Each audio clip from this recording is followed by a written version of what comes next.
Hi, I'm Wendy from Shiny Happy World, and in this video I'm going to show you how to make this cute orangutan applique block. One thing I do want to point out before we get started is this is a little bit different than some of my other blocks because orangutans have these great big body and their heads tend to sit down below their shoulders. So this block, instead of just being cropped off at the bottom, is going to be, the body is going to go off the bottom and also off the sides. So just be aware of that before we get started. It's a slightly different configuration than most of my applique patterns. Here's how to make it.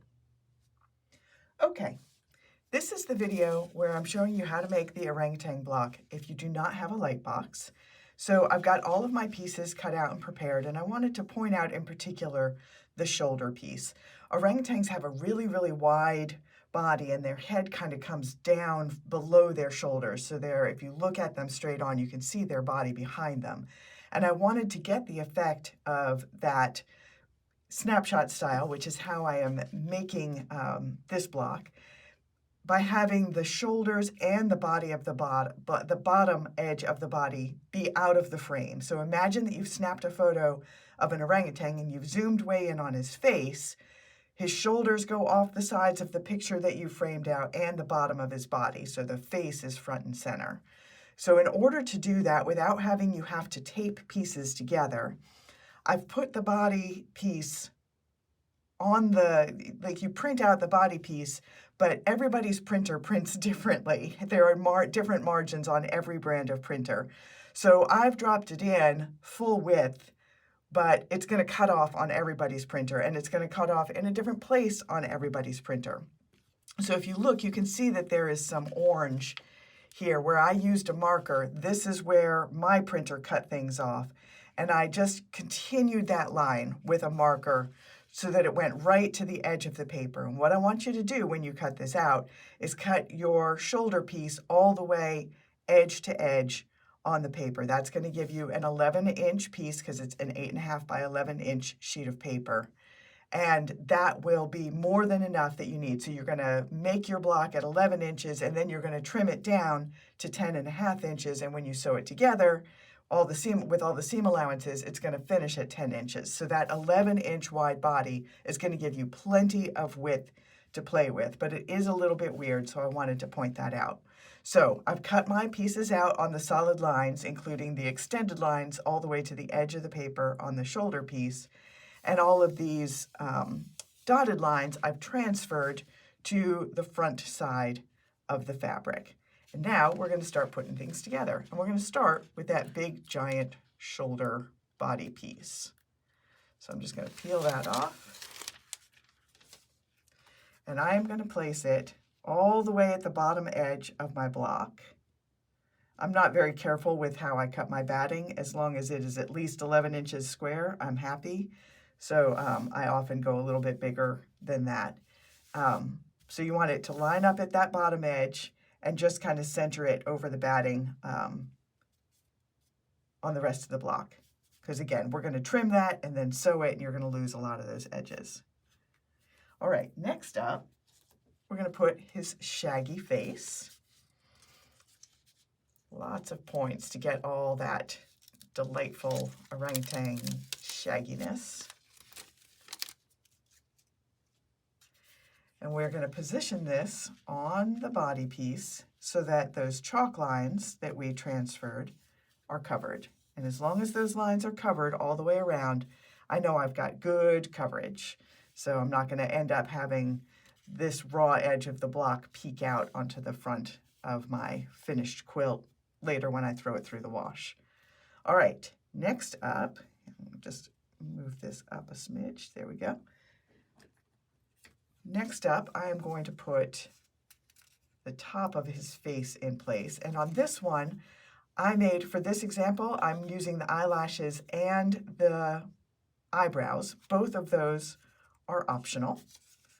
But I'm going to show you an example at the end, one that uses just the eyelashes, no eyebrows, and one that uses neither. And then we've got the kind of muzzle of his mouth. So this is actually a very, very simple block. It's just that it's got that complicated trick to get all the width without having to tape pattern pieces together, which is a pain. All right, now we just need some eyes.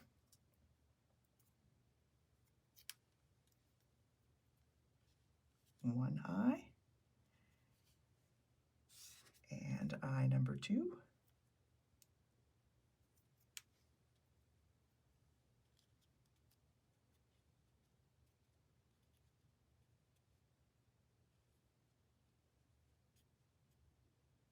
I want those eyelashes to be coming out, kind of out of the top of the eyes. And now I've got 2 nostrils to put on there. So the nostrils get a little bit small. They're not too small to applique.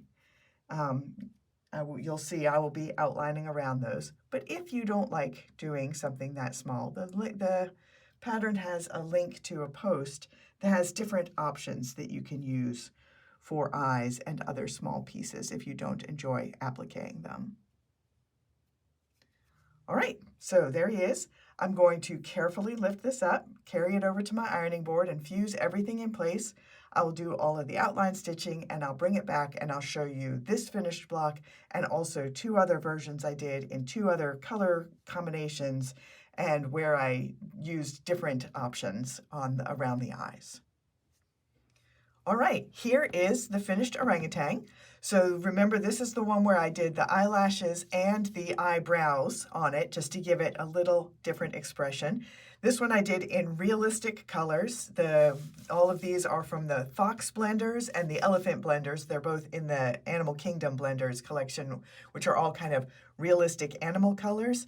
And I've got another one that I did in the same colors, the same kind of realistic colors. On this one, I made it actually even more realistic. If you look at orangutan faces, a lot of their faces are quite dark. So I did that on this one. The facial features don't show up quite as well. So this is an example where going slightly less realistic might give you a better look, really just depending on exactly what you're trying to achieve. So I wanted to show you both of those options there. And also, this is one that has no eyelashes and no eyebrows.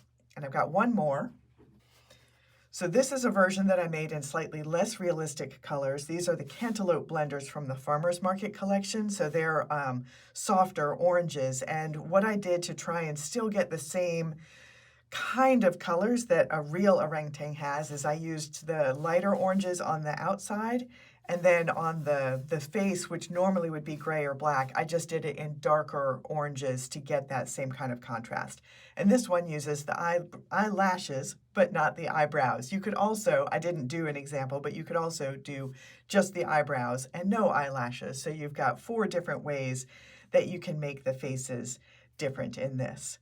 So I'm Wendy from Shiny Happy World, and I will see you next time.